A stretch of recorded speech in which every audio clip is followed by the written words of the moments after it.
안녕하세요. 지메입니다. 2018년 12월 19일 방송을 시작하겠습니다. 오늘 할 내용은 경매 물건 분석 주거 게시판에 있는 급등한 아파트와 현명한 세입자라는 글에 대해서 보도록 하겠습니다. 현명한 세입자라고 썼는데요. 경매에 대해서 알고 대항력이란 게 무엇인지를 알게 된다면 이런 선택을 할 수가 있습니다.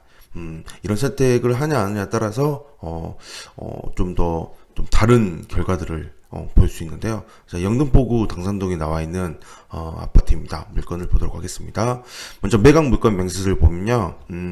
2008년 7월 29일 근저당보다 전입이 빠른 2008년 4월 10일 전입이 빠른 세입자 최 씨가 있습니다. 대항력이 있죠. 근저당보다 빠르니까요. 대항력이 있으므로 낙찰자는 이 세입자 최 씨의 보증금, 현재 미상인데요. 보증금이 있다면, 그리고 진정한 세입자라면 낙찰자가 전부 다 이 세입자 최 씨의 보증금을 전부 인수를 해야 됩니다. 그러므로 이 세입자 최 씨의 보증금이 얼마인지 정확히 파악하는 게 가장 먼저 해야 될 일입니다. 등기부를 보다 보니까 현재 과거에 경매에 나왔던 적이 있더라고요. 그래서 당연히 그 경매 내역부터 살펴봐야겠죠. 당시에 경매는 2016 타경 10104일인데요.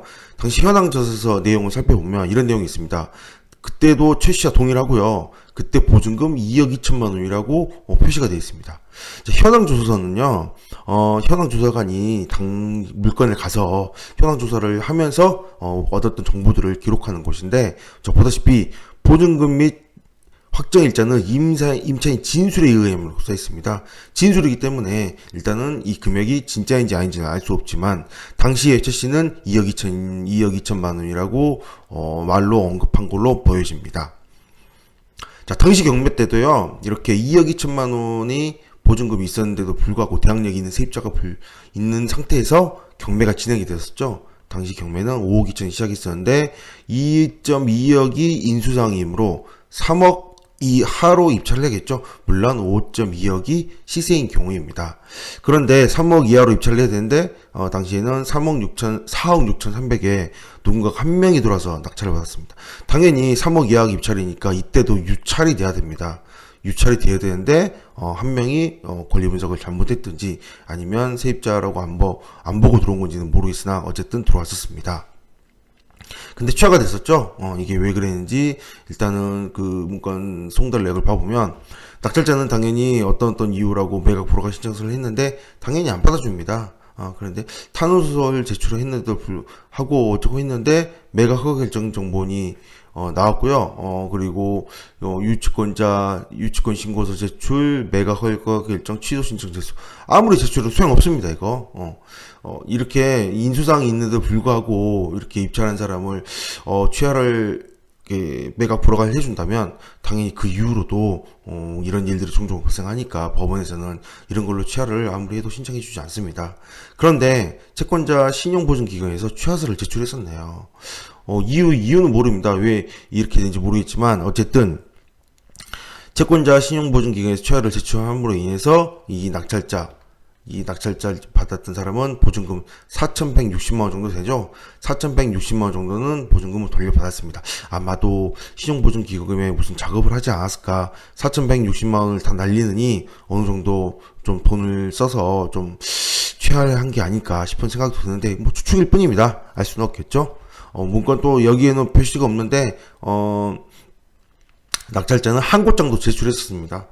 어쨌든 이런 이유로 계속 이렇게 하는 거 보면 진정한 세입자는 맞습니다. 가장 확실해 보이죠?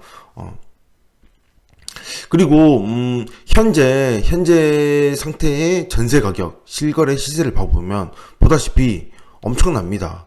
적지 않은 금액이죠. 가장 낮아도 4.5억에서 높으면 5억까지 시세가 나오고 있습니다. 실거래 전세 가격입니다.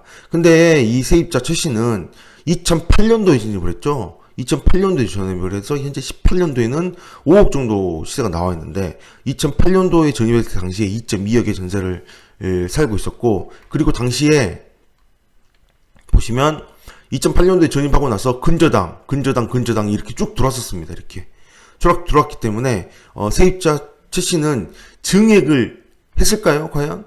증액을 했을까요? 물론 증액을 했을 수도 있지만 증액한 금액에 대해서는 대항력은 없습니다. 근저당 이후의 전액이니까요. 그래서 대항력이 없기 때문에 문제가 안 되지만 증액을 제 생각에 현명한 세입자이니까 증액을 안 했을 것 같습니다. 이유는 이런 근저당이 있기 때문이죠. 근저당이 있기 때문에 증액을 안 하고 아니면 보증금 돌려줘라 나가도 된다라고 했겠지만 소유자는 보증금 돌려주지 못했겠죠. 이렇게 근저당을 다 설정했으니까요. 어쨌든 세입자는 이렇게 5억이나 폭등했던 전세가 5억이나 되는 곳에 2.2억에 2008년도부터 2018년도까지 10년간 살고 있습니다. 10년간 이게 참 잘 살고 있죠. 그리고 시세를 봐본다면 당시 경매에서는 감정가가 5.2억이었는데요. 지금은 상당히 집값이 많이 올랐습니다. 보다시피 약 8억, 7억, 8억 거의 9억 가까이 되는 실거래도 있습니다. 이렇게 높은 가격까지 많이 올랐음에도 불구하고 세입자는 2.2억 전세로 계속 살고 있는 거죠. 게다가